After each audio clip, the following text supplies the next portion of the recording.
Have you ever wondered why a stable salt, such as cobalt trichloride, combines with a group of stable, independently existing molecules, such as ammonia, to form new compounds like COCl3, 6NH3, COCl3, 5NH3, and COCl3, 4NH3 with entirely new properties? Alfred Werner, a Swiss chemist, after preparing thousands of new compounds and studying their properties, put forward a theory to explain the formation of complex compounds. It was the first successful explanation for the phenomenon. The theory became famous as the coordination theory of complex compounds, which is also known as Werner's theory. His explanation of complex formation is based on some postulates. The first postulate is that the central metal atom or ion in a coordination compound exhibits two types of valencies, primary and secondary. While writing the structure of the metal complexes, the ligands that are linked by primary valency are shown by dotted lines, while those linked by a secondary valency are shown by thick lines. If a ligand satisfies both the valencies, then it is shown by a thick as well as by a dotted line, and it is said to exhibit dual character. The second postulate is that primary valencies are ionizable and correspond to the number of charges on the complex ion. Primary valencies apply equally well to simple salts and to complexes, and are satisfied by negative ions. For example, the primary valency of 2 in COCl2 is satisfied by 2 chloride ions. Similarly, the primary valency of 3 in the complex CONH36Cl3 is satisfied by 3 chloride ions. In modern terminology, the primary valency corresponds to the oxidation number. The third postulate is that secondary valencies correspond to the valencies that a metal atom or ion exercises towards neutral molecules or negative ions in the formation of its complex ions.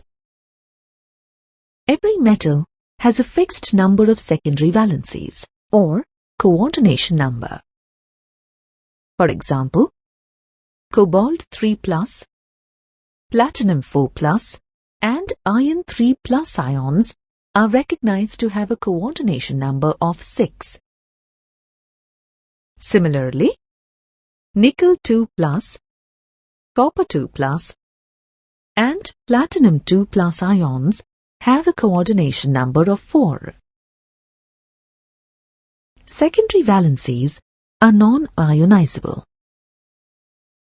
They are satisfied by neutral molecules or negative ions. The secondary valency is equal to the coordination number of the metal.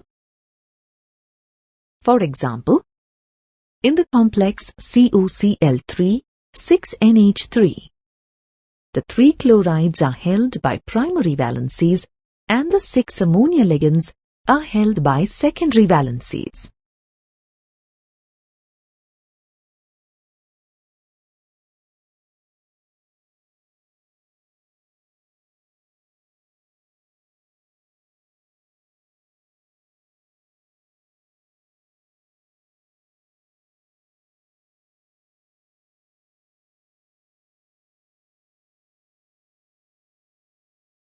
The fourth postulate is that secondary valencies are directional, and so a complex has a particular shape. The number and arrangement of ligands in space determines the stereochemistry of a complex. The most common coordination number in transition metal complexes is 6, and the shape is usually octahedral. The coordination number 4 is also common, and this gives rise to either tetrahedral or square planar complexes. This postulate predicted the existence of isomerism in coordination compounds. To distinguish between the two types of valencies, Werner introduced the concept of using square brackets to enclose the atoms that make up a coordination complex and which are, therefore, not ionized. The postulates of Werner's coordination theory were actually based on experimental evidence rather than theoretical. Werner treated cold solutions of a series of compounds of cobalt 3 chloride with ammonia with an excess of silver nitrate and weighed the silver chloride precipitated. The stoichiometries of the complex silver chloride formed were as shown here.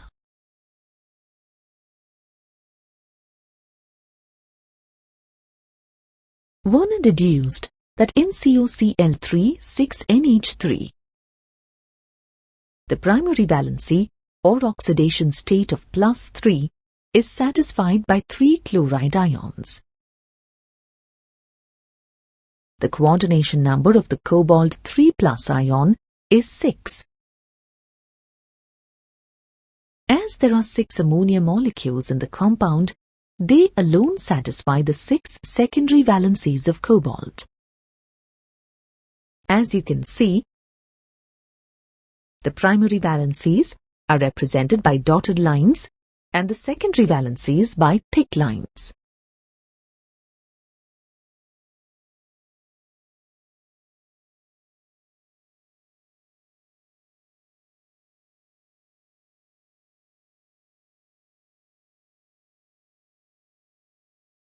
In modern terms, the complex is written as CONH3 6Cl3. The 3 chloride ions are ionic and hence are precipitated as silver chloride by silver nitrate. Thus, the complex will ionize in solution and give 4 ions.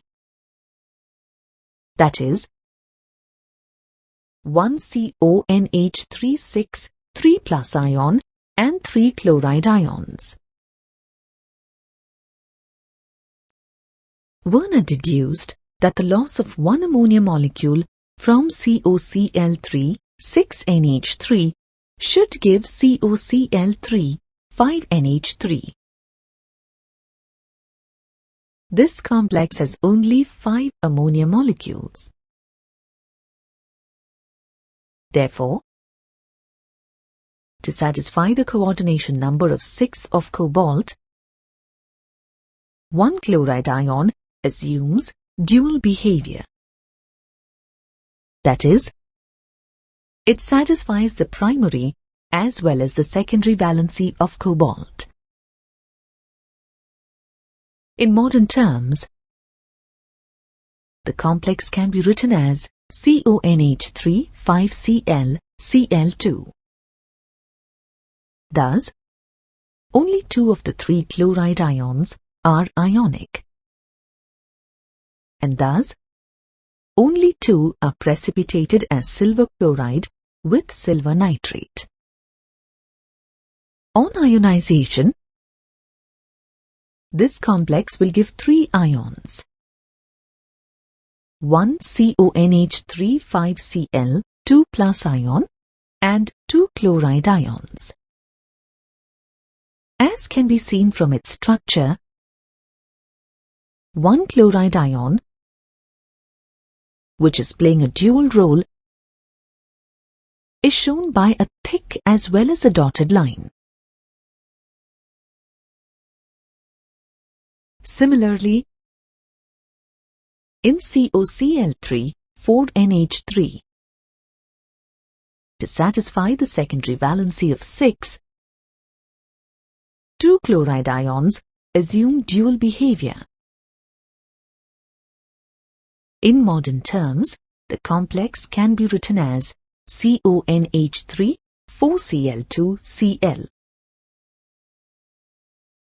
Thus, only one chloride ion can be precipitated as silver chloride. This complex, on ionization, gives two ions, one of CONH3 4Cl2 plus and the other of chloride ion. The structure of the complex is shown here.